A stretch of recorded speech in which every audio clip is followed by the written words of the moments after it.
Dunia digital penuh dengan peluang sekaligus bahaya. Seiring kemajuan teknologi, begitu pula ancaman yang mengintai di dunia maya.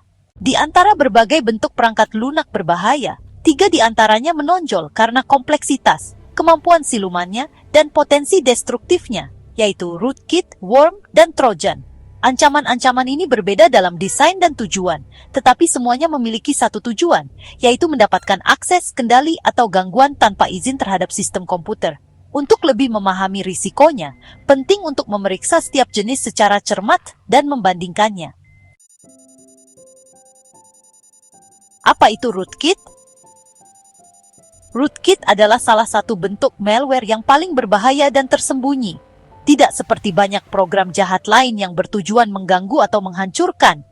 Rootkit dirancang untuk menyembunyikan keberadaannya dan mempertahankan kendali atas sistem yang telah disusupi.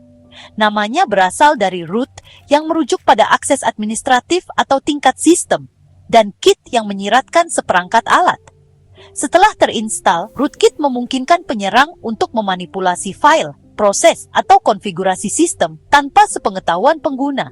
Rootkit sering digunakan untuk menyamarkan malware lain, seperti keylogger atau spyware, sehingga sangat sulit dideteksi.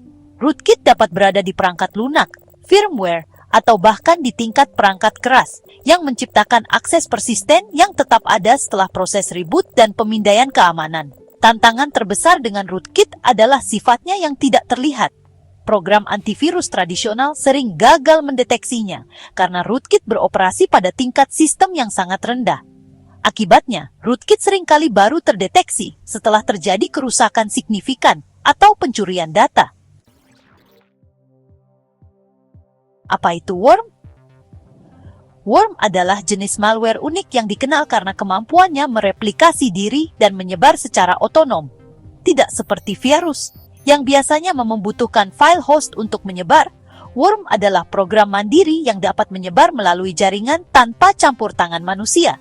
Setelah worm menyusup ke suatu sistem, ia dengan cepat mencari sistem rentan lainnya untuk diinfeksi, seringkali memanfaatkan kelemahan keamanan dalam sistem operasi, perangkat lunak, atau protokol jaringan.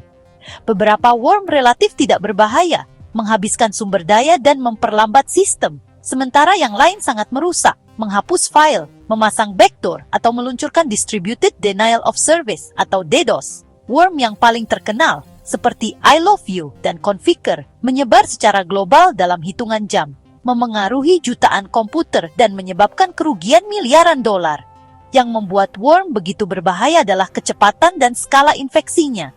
Apa yang dimulai sebagai pelanggaran kecil dapat dengan cepat berubah menjadi epidemi di seluruh dunia. Apa itu Trojan?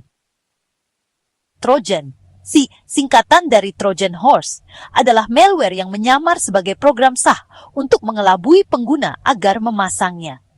Tidak seperti worm, Trojan tidak dapat menyebar sendiri. Trojan bergantung pada interaksi manusia, seperti mengunduh lampiran yang terinfeksi, mengeklik tautan berbahaya, atau memasang perangkat lunak palsu.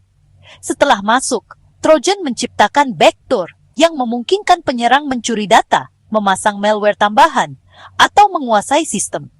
Trojan sering digunakan sebagai langkah awal dalam serangan siber yang lebih besar, membuka jalan bagi ransomware, spyware, atau bahkan rootkit. Sifat Trojan yang menipu membuatnya sangat berbahaya.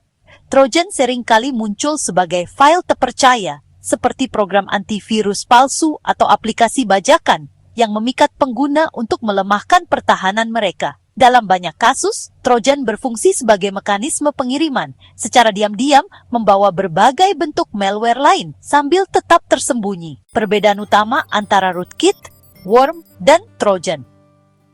Meskipun rootkit, worm, dan Trojan semuanya diklasifikasikan sebagai malware, cara kerjanya itu berbeda-beda loh.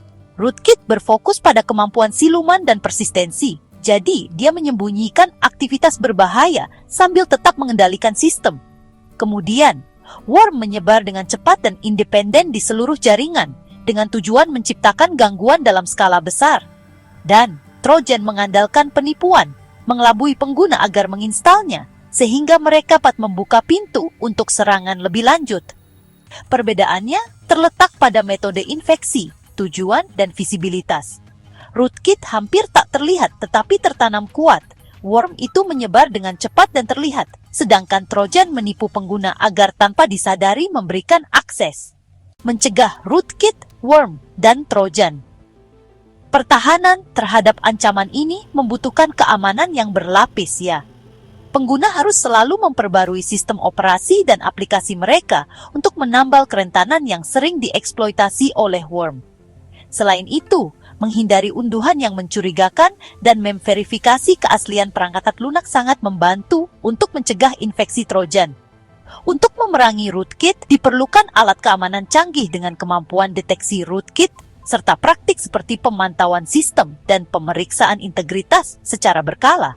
Organisasi juga harus mengadopsi kebijakan keamanan siber yang kuat, pemantauan jaringan, dan sistem deteksi intrusi untuk melindungi diri dari ancaman ini.